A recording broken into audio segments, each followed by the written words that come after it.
대구가 고향인 손동현 씨는 지난해 귀농한 지 3년 차인 농부입니다. 24살에 결혼해 아내의 고향에 정착했습니다. 영지와 상황버섯을 재배하는데 첫 해에는 온도 조절 실패로 농사를 망쳐 수익이 한 달에 고작 몇십만 원 수준이었습니다. 지금은 매출이 안정돼 4,000제곱미터가량의 농지를 추가로 매입했습니다. 겁내던 것처럼 몸을 쓰는 일도 많이 없고 오히려 직장을 다닐 때가 더 피곤해요. 왜냐면 출퇴근을 정기적으로 해야 되고, 근데 저희 같은 경우는 이제 일철에 한참 바쁘다가 또 농한기 때는 이제 집에서 쉴 수가 있으니까. 1년 반 전에 무주에 귀농한 이재훈 씨는 서울, 그 중에서도 경쟁이 가장 심한 강남에서 직접 병원을 운영한 의사였습니다. 8년간 경쟁에 시달리는 내내 도시를 떠나야겠다고 결심했습니다. 전국을 돌며 정착할 곳을 찾다 연고도 없는 무주로 왔는데 시골 생활에 만족하고 있습니다. 병원을 운영한 경험으로 마케팅에 이어 수출 판로까지 직접 두르며 농업 경영에 나서 월 매출이 의사 수입 못지않습니다. 경영직업에서 하고 계신 분들도 많이 없고, 근데 효능이나 효과적으로 봤을 때는 굉장히 탁월하게 느껴졌어서 이쪽으로 부각시키면은 조금 더 자리를 빨리 잡을 수 있겠다. 취업난 속에 젊은 인력이 부족한 농업이 블루오션이라고 인구와 말하는 이들. 실제 20, 30대 청년 귀농인이 늘고 있습니다. 지난해 전국적으로 30대 이하 귀농 가구 수는 1,362가구로 전년도보다 12.7% 늘어 역대 최대치를 기록했습니다. 농업의 발전 가능성이 귀농의 가장 큰 이유였습니다. 베트남 분들이 우리나라 국내산, 대한민국산 영지버섯을 굉장히 좋아하세요. 그래서 수출팔로 대취업 부분에 조금 더 많이 힘을 써볼 생각이고요. 청년 농부가 느는 만큼 중앙과 지방 정부가 이들의 목소리에 더 귀 기울여 정책에 반영해야 합니다. 대규모로 할 수 있는 농업들은 힘들거든요. 천종약물이라든지 뭐 어쩔 수 없이 좀 다른 작목으로 갈 수밖에 없거든요. 근데 그런 작목에 대한 지원들이 좀 미비하다 보니까 더 많은 청년들이 농촌으로 유입돼 농촌도 살고 농업도 사는 날을 기대해 봅니다. MBC 뉴스 이경입니다. 자, 우리 옆에 분과 한번 인사 한번 할까요? 반갑습니다. 반갑습니다. 성공적인 귀농을 위해서 그분들 박수 한번 부탁드릴게요. 자, 우리 여기 팀은 이름을 하나씩 줬는데 팀 이름 한번 다시 한번 하면서 화이팅 한번 해볼까요? 여기 무슨 팀이죠? 자연인. 자연인 화이팅. 시작. 자연인 화이팅! 네. 이거 두 번째. 우리는 행복함. 시작. 행복함. 자, 세 번째는 우리 도시농업 하시는 분, 도시농업 화이팅 하고 들어가겠습니다. 시작. 도시농업. 화이팅! 좋습니다. 그다음. 했어.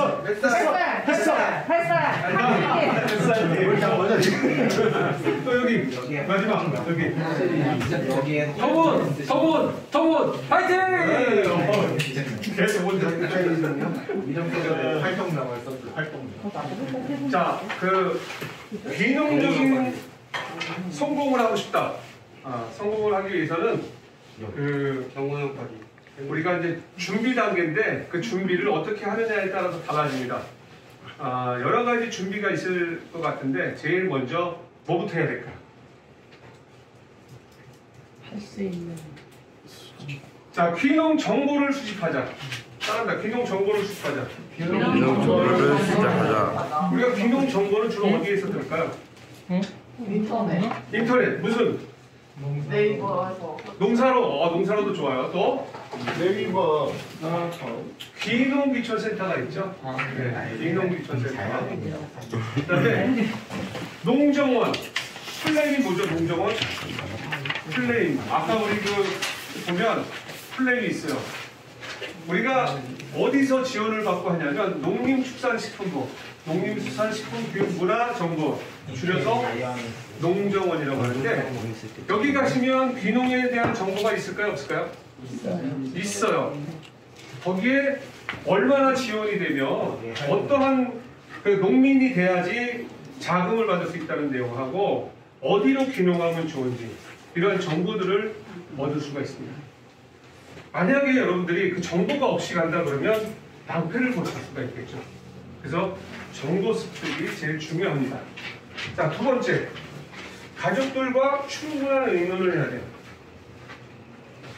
혼자 하는 기록이 많을까요? 가족하고 함께 하는 기록이 많을까요?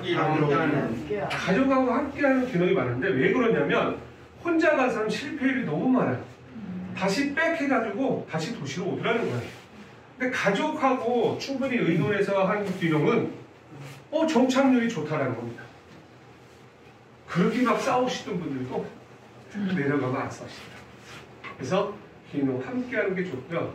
특히 지금 이제 저희가 귀농 시범을 좀 하려고 하는 그 목적이 있는데 그게 왜 그러냐면 공동체 마을을 하나 만들려고 해요. 영상으로 사례도 한번 보시겠지만 그 한 지역에 전체 분들이 장애인입니다. 그리고 저희 회사도 있죠. 공동생활 가정이라고 있는데 거기는 부부면 부부 그리고 여러분들이 모여서 집 한 채씩 다 갖고 있어요. 그리고 농업을 합니다. 얼마나 좋아요. 그게 공동체 귀농입니다. 공동체. 그래서 저희 목적이 그거예요. 여러분들 혼자서 귀농하기 쉬워요? 어려워요? 어려워요. 장모는 뭘 해야 될지 누구한테 허락을 맡아야 되냐면 가족이 허락을 맡아야 돼요. 가족하고 함께 내려가야 정말 원하는 행복한 귀농을 할 수가 있습니다. 여러분 내려가가지고 저기 전라도나 경상도 내려가가지고 밭농사 하실 수 있겠어요? 논농사 하실 수 있겠어요? 농사라는 게 안 해보신 분들이 하시는 일이 아닙니다. 여기 농사 짓는 분들이 많이 계신데 굉장히 어렵습니다. 저도 텃밭만 하는데도 굉장히 힘들어요. 일주일에 한 번 가는 것도 힘들어요. 지금 하루 자고 나면 풀 올라오죠. 그거 안 하려고 멀칭을 해도 그게 나중에 엉망진창됩니다. 그리고 작물이 잘 자라지 않아요. 잘 돌봐야 되는데 그러려면 우리가 환경적인 거를 지배하는 게 요즘 뭐죠? 환경적을 지배하면서 하는 농법이 스마트팜입니다. 그러니까 저희는 공동체로 하더라도 스마트팜을 권유를 합니다. 왜 그러냐면 스마트팜이 지금 왜 성공을 못하고 스마트팜이 왜 힘드냐면 비용이 굉장히 많이 듭니다. 그 비용이 많이 들기 때문에 사실 실패를 하는 거거든요. 거기 LED 하나에 바 하나에 5만 원짜리를 수백 개 수천 개를 깔아가지고 보통 20억 30억 들여가지고 그거 한다. 채산소 없습니다. 그거. 그리고 키우는 식물이 그 엽채류죠. 근데 우리나라 엽채류 말고요. 유럽형 상추라고 하죠. 샐러드용을 주로 많이 해요. 우리나라의 제일 큰 스마트팜이 파메잇이라는 데가 있습니다. 여러분 혹시 지하철에서 혹시 보셨는지 모르겠지만 지하철역 안에 스마트팜 시설을 해놓고 채소를 샐러드로 해서 판매하는 곳이 있습니다. 그것이 파메잇입니다. 그 스마트팜이 커요, 작아요? 아니 그렇게 크지 않아요. 작은 데서도 생산이 그만큼 돼요. 그런데 스마트팜에서 엽채류를 생산해서 판매를 한다. 생산성 있을까요? 없어요. 그런 거 키워서는 답이 안 나오는 거죠. 그 아내한테 얘기해서 여보, 나 귀농하고 싶은데 나랑 같이 내려가서 상추 키우려면 상추가 될까요? 네. 그렇게 쉽지 않습니다. 그것이. 의자 좀 저기 옆에 해서. 그러면 우리가 가족의 허락을 받고 귀농을 해야 된다 그러면 처음부터 그 범위를 딱 정해서 나는 이런 걸 할 거야. 근데 제일 많이 권유하는 게 6차 산업입니다. 여러분 6차 산업 들어보셨나요? 네. 1 더하기 2 더하기 3 더하기 하면 다 더하면 되시죠? 네. 없죠? 1 곱하기 2 곱하기 3 곱하기는 어떻게 돼요? 6차 산업을 한 그 사례들이 굉장히 성공 확률이 높습니다. 잠시 영상을 보시겠지만 일본에는 이미 뭐 10년도 더 됐어요. 6차 산업은 성공 사례가 굉장히 많습니다. 우리가 일본 거를 따라해서 실질적으로 그 성공 사례가 지금 많이 생기고 있습니다. 특히 치유농업법이 작년에 생기고 나서 치유농업이 어마어마하게 뜨고 있죠.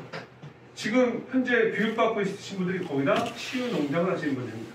그 치유농장 혼자 운영하시나요? 아니요. 주로 누구랑 같이 하죠? 가족. 가족하고 합니다. 지금 6차 산업 여기 지금 교육생 분 중에서도 그 6차 산업을 가족과 함께 운영하시는 분이 계세요. 성공 사례가 있습니다. 그러니까 여러분 누구랑 같이 한다고요? 가족. 가족들하고. 자, 세 번째 어떤 작물을 기를까? 어떤 작물을 기르는 게 좋을까요? 부가가치가 높은. 부가가치가 높은 거. 어떤 게 부가가치가 높죠? 좀 전에 나왔던 영상 있죠? 막 상황버섯을 키우고 영지버섯을 키우고 상황버섯이 여러분 혹시 그 어떻게 판매되고 있는지 아십니까? 자, 우리나라 상황버섯은요 그 두 가지가 있어요. 하나는 상황버섯을 가공을 해가지고 음료를 만들어서 판매하는 곳이 있고요. 또 하나는 뭐냐면 분양을 하는 곳이 있습니다. 상황버섯은 어떻게 만드는 거죠? 참나무에, 그죠? 거꾸로 매달아 놓고 나무를 위에서 물을 줘서 밑에서 피게 하는 거예요, 호자가. 그런데 그거를 많이 여기 층층이 할 수 있잖아요. 요만큼 하면 되니까 한 30cm? 40cm 되는 거를 위에서부터 한 3단? 그 다음에 물만 딱 주면 되는 거예요. 하우스에서. 자, 우리가 귀농이 시설하우스 몇 평? 100평. 100평에 하는 곳에서 수익이 얼마나 날 것 같아요? 여기 현재 일산에 있습니다. 일산에 상황버섯 하는 곳에서 100평 안에서 어느 정도 매출이 나올 것 같아요? 여러분 상상도 못합니다. 거기는 박사님을 초빙해가지고 거기서 연구를 해서 그거를 굉장히 음료를 비싸게 팔아요. 우리 일반 시중에는 거의 없어요. 거의 골프장만 가는데 하나에 12,000원. 한 병에 뭐 몇 병 정씩 나가는 거죠. 그런 거는 정균을 받아가지고 하는 거예요? 네? 정균을 받아가지고. 네. 정균도 힘들었네. 아니 그건 뭐 상황버섯 사무실에 종균 뽑는 건 어렵지 않으니까 그쪽에서 연결해서 하면 싸게 만들 수 있을 것 같고요. 농업기술센터에서도 그 종균은 공급하는 걸로 알고 있습니다. 만약 그걸 하시겠다 그러면 물론 뭐 일반 우리 무슨 버섯이래 느타리나 뭐 이런 거는 표고시나 이런 건 얼마 안 하잖아요. 100원 하나요? 100원보다도 100원도 아니고 60원 뭐 50원 그랬던 걸로 제가 기억을 합니다. 100개 정도 갖고. 근데 그거는 공간도 많이 필요하고요. 글쎄 그거는 좀 시간이 좀 걸려요. 근데 상황버섯은 아무튼 한 30cm로 걸어놓고 그렇게 수익을 납니다. 또 하나 분양서 5개 뭐 하나당 25만 원 받고 분양을 해요. 그 다음에 그거를 관리비로 또 받습니다. 한 개당 얼마? 여러분 이거는 내가 어떤 작물을 선택하느냐에 따라서 귀농이 달라져요. 그러니까 엽채류를 키운다 그건 귀농이 아닌 사실은 완전 노가다입니다. 되지도 않아요. 엽채류는 안 돼요. 근데 굳이 엽채류를 하겠다 그러시면 그냥 뭐 봉사하신다고 생각하시면 주위에 많이 나눠주시고 그러니까 여러분 그 작물의 선택은 정말 중요합니다. 자, 우리 그 성공 사례가 몇 군데가 있어요. 지금 우리 교육과정에도 여러분 그 상황버섯을 갈 겁니다. 직접 따서 잘라서 뭐 담궈서 체험 서비스 있으니까 한번 가서 경험하시면 될 것 같은데 김현수 농장이라고 있습니다. 거기 상황버섯 가시면 여러분 한번 어떻게 하시는지 보세요. 100평에 나무 3단으로 깔아서 물 줘서 수익 엄청나게 올리고 있습니다. 거기서 또 매년 팜파티도 합니다. 그냥 사람들이 와서 거기서 그것만 그냥 키우는 게 아니라 거기서 상황버섯 술도 만들고 뭐 여러 가지 체험 서비스를 하면서 수익을 또 창출시킵니다. 그리고 귀농귀촌 도시농업 하시는 분들이 어디서 교육을 받아요? 혼자서 교육을 받아요. 그럼 비용이 또 나오죠. 그래서 수익을 창출시키는 데가 있고, 또 하나는 그 강화에 그분 굉장히 유명하십니다. 가시면 늘 항상 차를 대접해요. 무슨 차? 상황버섯 차. 상황버섯을 어떻게 먹는 게 제일 좋을까요? 끓여서 차로 마시는 게 제일 좋습니다. 상황버섯은 우리 몸에 암적인 존재들을 그냥 없애는 그런 아주 뛰어난 그 약재예요, 약재 사실. 그러니까 그걸 물러서, 그래서 사람들이 상황버섯 하는 건데, 그분이 한 사람 한 사람 다 분양을 해서 수익을 창출시키는 분입니다. 관리비까지 받아. 그런데 사람들이 온다 안 온다? 와요. 사람들이 가서 다 거기 이제 시즌 때 되면 한꺼번에 따시는 분도 있고, 또는 뭐 시즌마다 따시는 분이 계세요. 자, 1년이 넘었어요.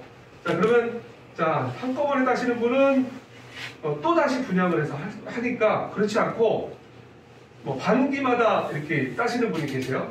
그럼 반기마다 올 거 아니에요. 거기는 상황버섯 이외에는 다 무료예요.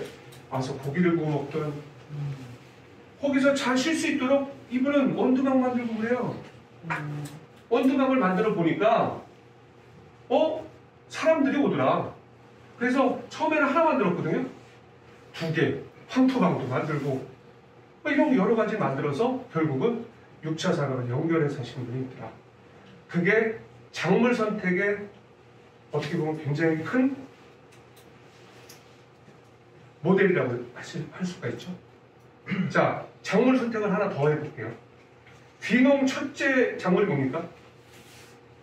첫 번째 귀농 작물. 귀농 선택하신 분들이 첫 번째 작물 뭐예요? 딸기. 딸기 엄청나게 많이 합니다. 근데 딸기 농장이 뭐 그렇게 크게 하지 않는데도 연 한 1억 매출 올리고 그래요. 왜 그럴까요? 체험 서비스 때문에 그래요. 우리가 500g에 뭐 5,000원 뭐 이렇게 받는 것들이 체험 서비스 가면 본인이 안 따도 돼.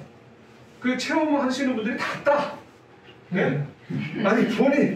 아니 내가 열심히 일해가지고 하는 것보다 돈이 더 부가가치 올라갔잖아요. 체험 본인들이 다 따가지고 본인 다 담아가지고 가는 거.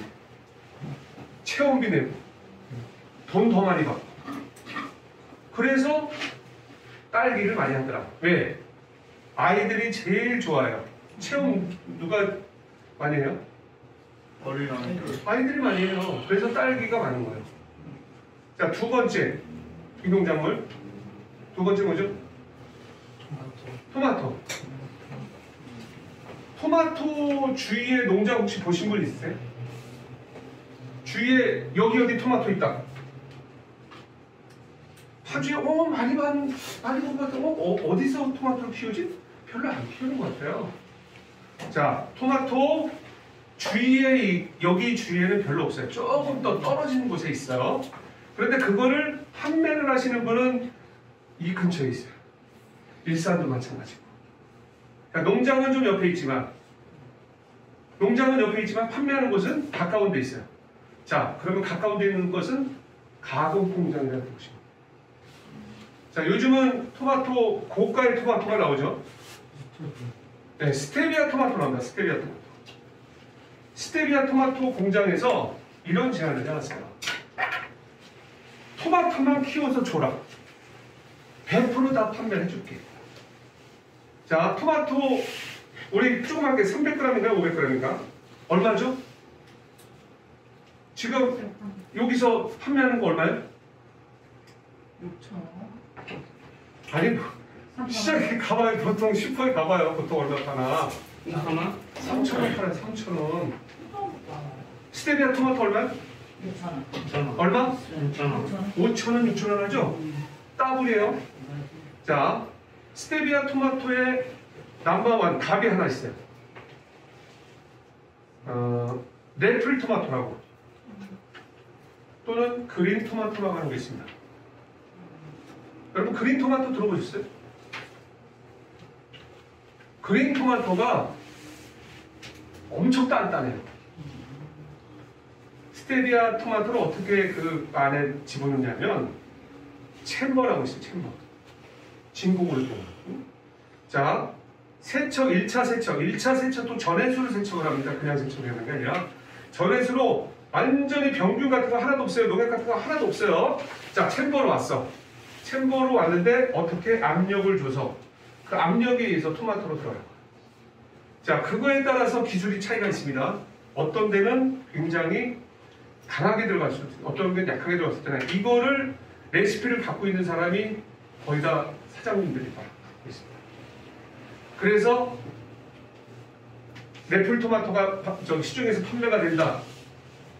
얼마? 12,000원. 어마어마하죠? 자, 아까 뭐라 그랬죠?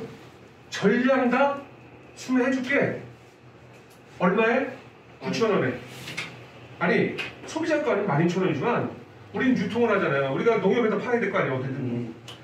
그러면 우리가 귀농을 해서 가령 토마토 농장을 한다 그러면 몇 평을 줘요, 보통? 귀농 조건이? 100평. 시선하우스 100평. 100평. 그냥 땅에다 진다. 두 번째, 다른 데다 또 진다. 어떻게 하나요, 보통? 토마토. 자, 그러면 일잡기가 일반 노지에서 보통 일잡기 하죠. 시선하우스에서 몇 잡기? 3잡기예요, 3잡기. 자, 여기 스마트팜 시설을 했어요. 생육을 빨리 하고 양액을 넣어서 했다. 그러면 6잡기까지 나옵니다. 자, 100평의 수익이 발생할 수 있어요, 없어요? 작물의 선택만으로도 그렇게 할 수 있다는 거예요. 아까 상황버섯, 영지버섯, 토마토 이렇게 차별화된 거. 여러분 귀농해서 나는 농사 질 거야, 벼농사 짓고 밭농사 할 거야. 힘듭니다. 그 가서 평생 고생해요. 그리고 맨날 싸웁니다. 그러면. 네, 그러지 말고 특화된 거, 좀 다른 사람들이 안 하는 거, 농업기술회사에 방문해 보시면 작물을 선택하는 조건이 있습니다. 자, 우리 여기서 가령 파주에서 내가 작물을 선택해야 된다. 그럼 뭘 선택할까요? 파주, 콩, 또 인삼. 무슨 인삼? 개성인삼. 대단합니다. 개성인삼을 새싹쌈으로 해가지고 성공한 사례가 있습니다. 자, 스마트팜으로 하면 한 뿌리당 얼마씩 팔아요? 최소한 400원 정도 받습니다. 근데 얼마 전까지만 해도 1,000원 판매됐던 거예요. 지금 스마트팜 시설로 새싹쌈을 많이 해서 그런 거지, 지금 너무 수요와 공급이 맞지 않아서 그런 거지, 지금 그게 1,000원 받던 게 400원까지 내려갔어요. 도매가 얼마? 250원. 네, 250원에 공급을 해야 돼. 근데 내가 50원, 60원 정도 묘삼을 갖다가 스마트팜으로 해서 한 달 키워가지고 250원 받는 거예요. 그러니까 돈이 돼야 안 돼요? 돈은 돼요. 그런데 왜 돈이 안 돼요? 시설비가, 스마트팜 시설하면 요만한 거 하나에 LED 5만원, 수백 개 깔면 답이 안 나와. 시설비 투자 너무 많은 거예요. 그래서 작물을 잘 선택해야 되는데 우리는 어디 가든지 간에 그 지역 특산물로 하는 것이 좋습니다. 장단산맥에서 여기로 파주는 콩, 그 다음에 쌀, 그 다음에 개성이자. 지금 장단콩 여러분 한번 구매하러 한번 가보세요. 전량 없어요. 전량. 파주에서 장단콩 찾기는 쉽지 않습니다. 왜?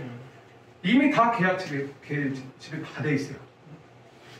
더 이상 여기 우리나라 10대 축제 중에 하나가 무슨 축제? 장단콩 축제. 예, 그만큼 유명합니다. 파주시 많은 그 도를 일으킨 축제가 바로 장단콩 축제입니다. 자, 그 다음에 영농 기술을 습득하자. 영농 기술 여러분 그 트랙터 같은 거 이렇게 배우면 하실 수 있죠? 네, 이거 저기 돈을 내고 이렇게 교육을 받나요? 아니면 무료로 받나요? 무료로 받아요, 무료로. 네. 자, 농기술센터에서 무료로 가르치죠. 그러면 이거를 트랙터를 우리가 사야 돼요, 말아야 돼요? 알아야 돼요. 네. 빌리면 되지 않을까요? 그렇지. 자, 농기술센터에서 뭐 2학기나 뭐 이런 거 하나 빌렸어. 빌리는 금액이 얼마? 네. 빌리는 금액이 만 얼마요? 17,000원. 17,000원이 17,000원. 아, 그래요? 자, 그러면 우리가 배우기만 하면 어떻게 돼요? 충분히 가치가 있다. 네. 그래서 하우스 100평도 그냥 못해요, 여러분. 그죠?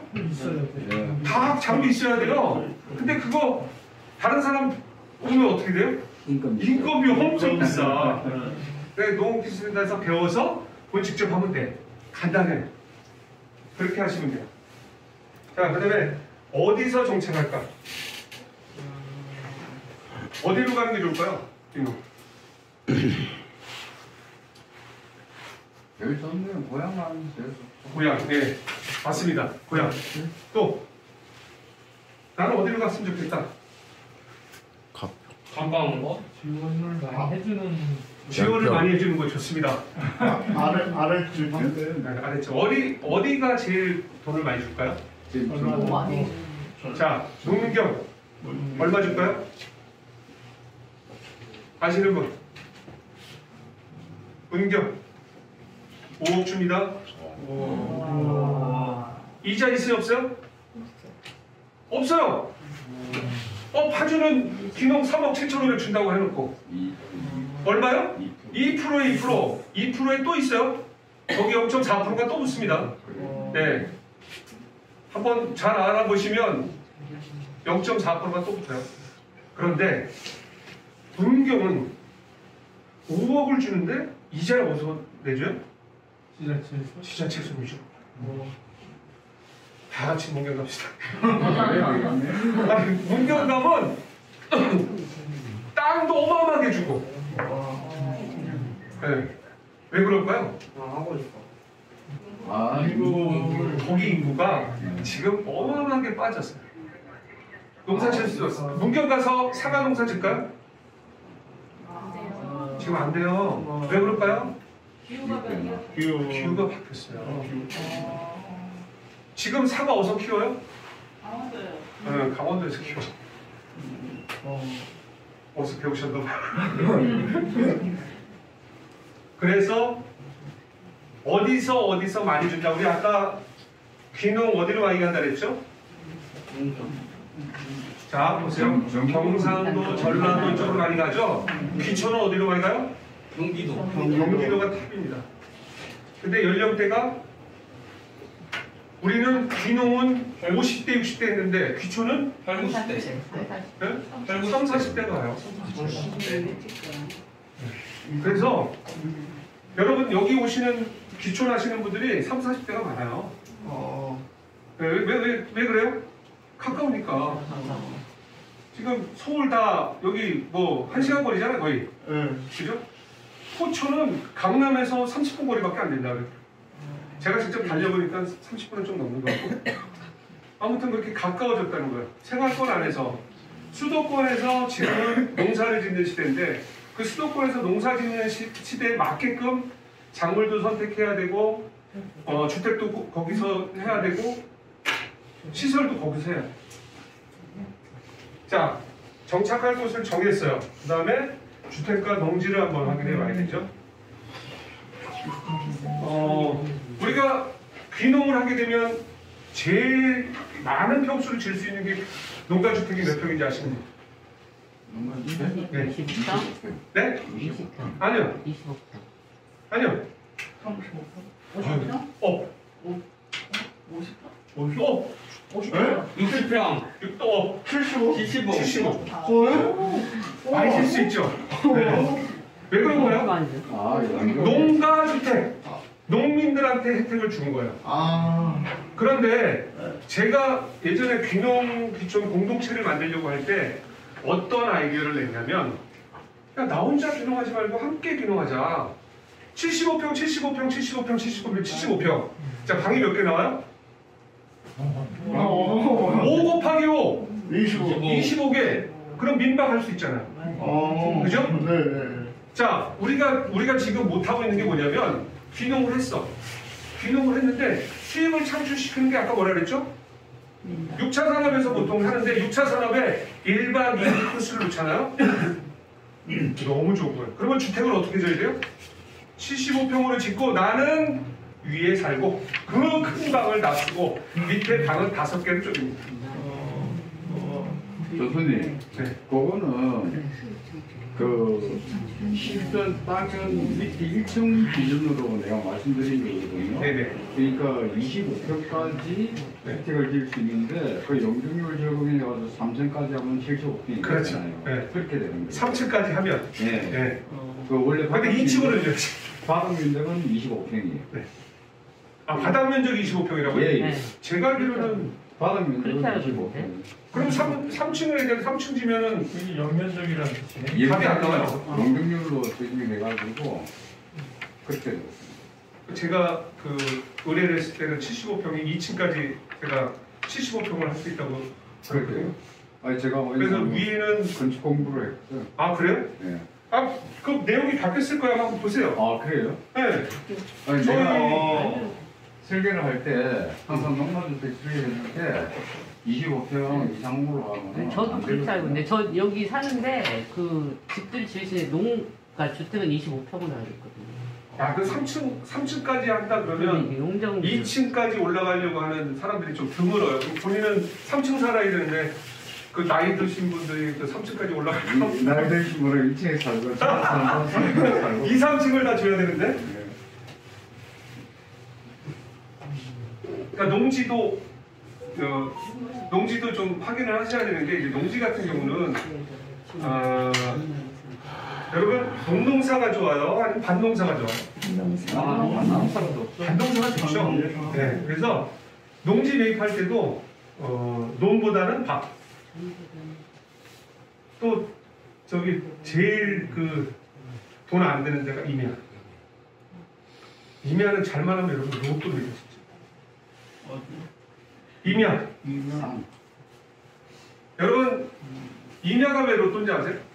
높지가 않아야 되겠죠? 네? 이면에도 높지가 않아요. 아 높지 않아야 되고요. 네, 예, 그건 네. 높지가 않아야. 높아도 돼요. 높아도 돼요? 높아도 되는데 거기가 캠핑장이 될 수 있는 조건. 자 그러면 뭐가 있냐면 우리는 뭘 봐야 되냐면요. 이게 설계가 가능한 것인지. 아, 자 나무가 막 엄청나게 있어요. 딱 보면 와 나는 저게 다 자원으로 보여. 그래서 간벌이라고 해가지고 좀 요청을 합니다. 그럼 얘네들 이발 다 해줘. 네? 간벌이 해가지고 나오는 나무 다 판매할 수 있습니다. 그죠? 돌 어떻게 해도 돌 다 쓸 수 있죠. 돌도 다. 네. 그리고 거기다가 한 군데 뭘 줘요? 사이트 만드는 거예요. 거기다가. 그러면 자연이 어떻게 됐어요? 좋아졌죠.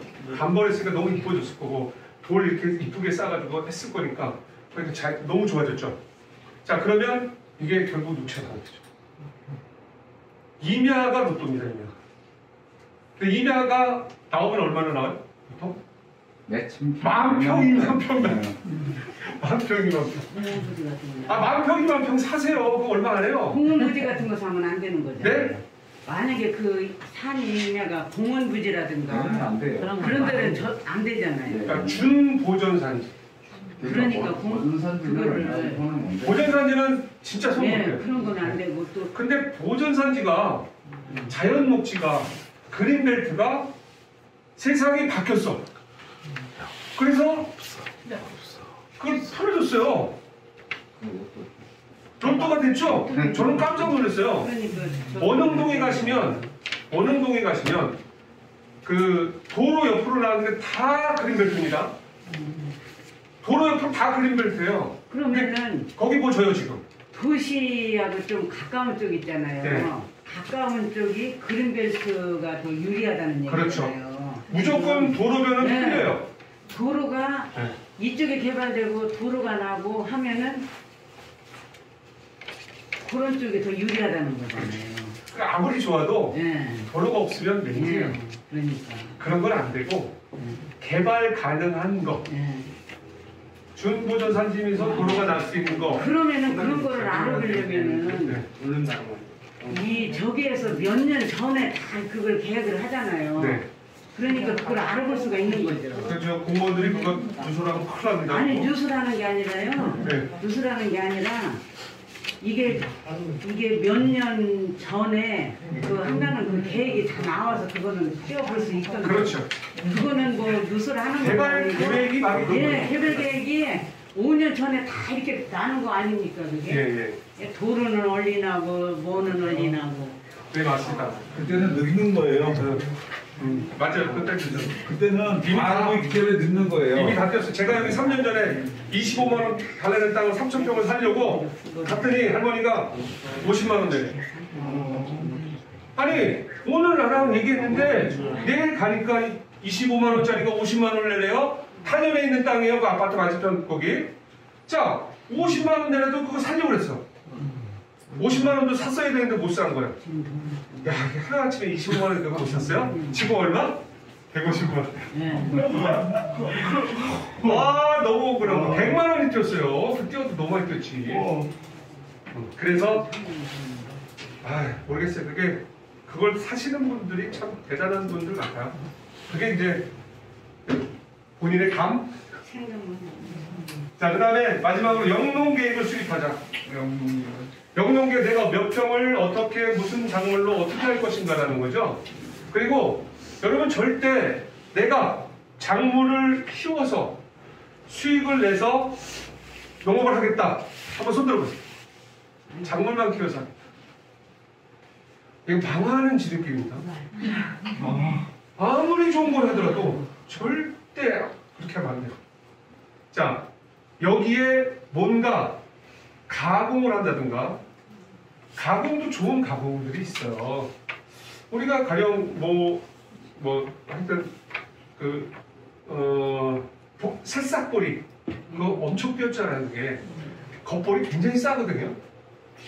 자, 쫙 물에다 놔두면 어떻게 돼요? 잘 자라죠. 자, 그 건조기에다 놓으면 어떻게 돼요? 말랐죠. 자, 이게 새싹으로만 판매하면 100원. 자, 건조기로 갔어요. 말려서 했으면 300원.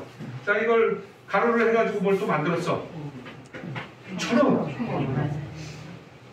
여러분 그런 걸 하셔야 돼요. 같이 할 수 있는 거. 고추, 우리 고추도 마찬가지예요, 그죠? 고추도 따면 얼마? 1,000원.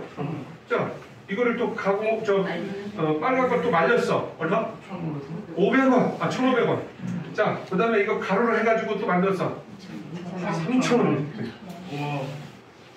자, 농업이 절대 재미없는 사업이 아니에요. 이게 잘만 하면 돈이 되는데, 너도 나도 하고 큰 골리앗과 싸우려고 하다 보면, 물론 다윗이 이기긴 이겼지만, 그게 꼭 이기는 건 아니에요.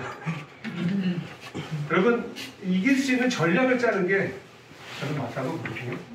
그래서 내가 영농 계획을 어떻게 수립하느냐에 따라서 달라질 수 있습니다. 자, 몇 평을 할 것이냐. 내가 사업성 분석을 어떻게 하냐면 내가 갖고 있는 땅에서 작물을 선택을 해서 몇 작기를 해서 따서 그게 얼마냐. 제일 중요합니다. 왜 중요하냐면 그 원물 자체가 100평에서 나오는 게 한정이 돼 있어요. 만약 그게 월 1000만 원 수입이다. 무조건 해야죠. 근데 이게 100만 원밖에 안 나온다. 하지 말아야 됩니다. 그런 영농계획을 수립하자는 거예요. 아까 잠깐 말씀드렸지만 토마토 같은 경우는 6작기를 하잖아요. 그러면 이건 떼돈 버는 겁니다.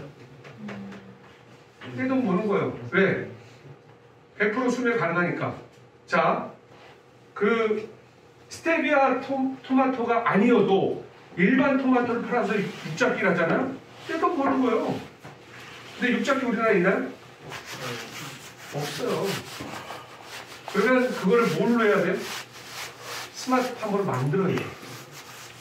이론은 제가 갖고 있는데 해보질 않아서 올해 제가 귀농 신청합니다. 저도 올해 저도 귀농 신청해서 100평에서 토마토 작물을 키워서 보여드릴 거예요. 왜? 야, 너 저 강의하는구나, 너 이론 속에 있는 거잖아. 저는 그러고 싶진 않거든요. 제가 스마트팜 전에도 제가 운영을 하면서 해보고 싶었던 게 많이 있었는데 이론상은 맞거든요. 그런데 막상 그걸 해보다 보면 실패율이 좀 있긴 해요. 근데 제가 작년에도 해봤을 때 될 것 같다는 생각을 했어요. 그래서 정 안 되면 뭐 한 시설하우스에 따른 4작기 정도만 나온다 하더라도 하면 그런 무조건 할 겁니다. 여러분 그런 것에 도전하시는 게 낫습니다. 왜? 땅은 한정적이에요. 그래서 거기서 나오는 수익을 정확하게 알지 못하면요, 1000평이 있으면 뭐예요? 2000평이 있으면 뭡니까? 뭐 농사 적으실 분 아시겠지만 제일 그래도 쉬운 게 자, 고구마, 감자 심어요. 그죠? 한번 딱 해놓으면 끝이니까. 근데 감자 저 10kg에 얼마 받아요? 25,000원, 3만원 받아요. 그죠? 아무리 많이 심어도 돈 안 돼. 돈 안 돼요. 네.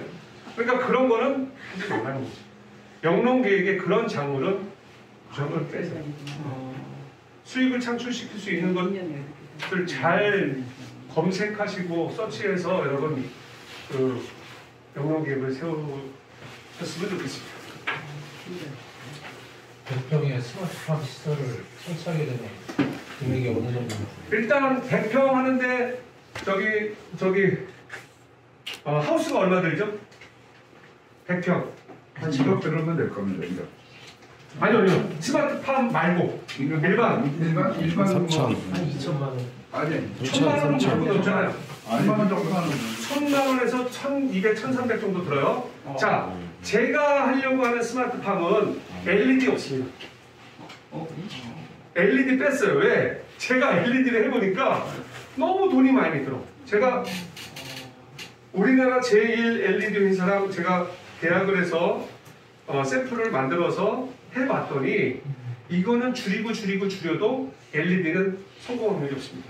우리 아까 그 제1의 그 회사가 어디라고 그랬죠? 스마트팜 제1 회사? 파메이. 파메이시 12년 동안 적자였어요. 12년 동안 적자였는데 왜 적자였을까요? 그 시설을 견딜 수가 없는 거예요. 네. 근데 파메이시 흑자로 돌아서게 된 계기가 뭐였냐면 거기에 이제 박영선 장관이 딱 갔어요. 딱 가서 보니까 와, 이 스마트팜이야말로 앞으로 미래 농업의 대안이다. 설치하자 해가지고 막 지하철에도 막 설치하기 시작을 했어요. 자, 팜8에 나오는 그 샐러드는 다 어디로 전량한다? 어떤 한 회사에서 다 같이 가는데 현대그리프트라는 회사죠. 주로 어떻게 간다? 컷셀러드로 가요. 컷셀러. 거기서 키우는 것들이 거의 다 대부분이 유럽형 상추다. 유럽형 상추는 여러분 당도 굉장히 좋습니다. 롤로로사 저기 제가 싹 키우는 게 하나 저기 있는데 저기 롤로로사라는 아이예요. 제가 거기다 키우는 게 있는데 새싹 하고 있죠. 근데 저게 굉장히 부드럽고 아무 데서나 다 잘 자라요. 굳이 스마트팜에서 할 이유가 없어요. 중류사에 가서도 할 수 있나요? 예. 중류사 가서도 예, 있어요. 유럽형 상추가 몇 개가 있어요. 그럼 종류사 가서 버터헤드라든지 그 롤로사 같은 경우는 종류사에서 다 판매를 합니다. 그거 말고도 여러 가지가 있는데 저 애들의 장점은 뭐냐면 굉장히 아삭아삭하고 샐러드감이에요. 샐러드 당도가 좋아요. 자, 그런데 노지에서는 안 나오나요? 노지에서 더 잘 나와요. 스마트팜으로 재배했다고 돈을 더 많이 받는 건 아닙니다. 그런데 왜 저걸 그 큰 회사에서 전량 다 수매를 할까요? 노지는 뭐 하죠? 농약 치죠. 스마트팜은 굉장히 시설 잘 돼 있습니다.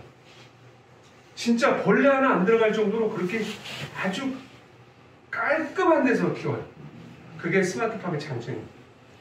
자, 제가 100평의 하우스에 한다고 말씀드렸지 않습니까?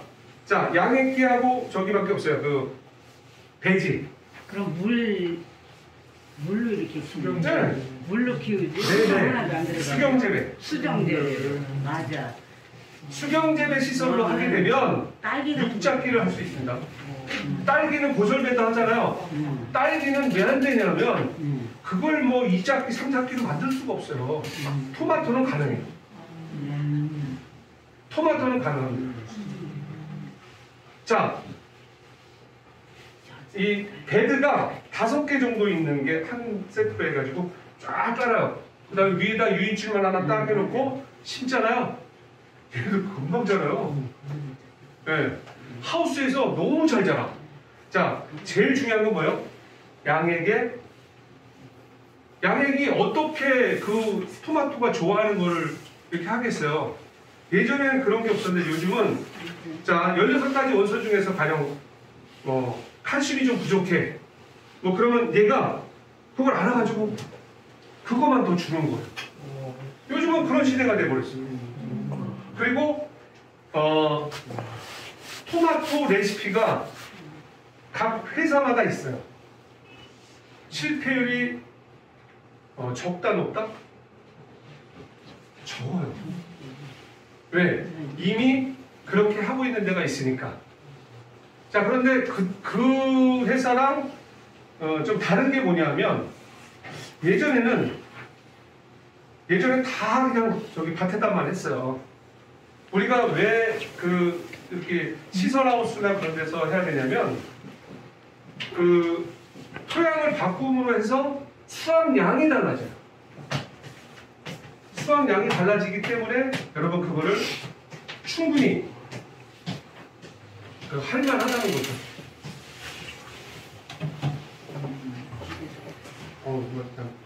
시간이 막 가네. 예. 자, 이번 시간 마치고요. 15분간 쉬도록 하겠습니다. 15분간 쉬고 들어갈게요.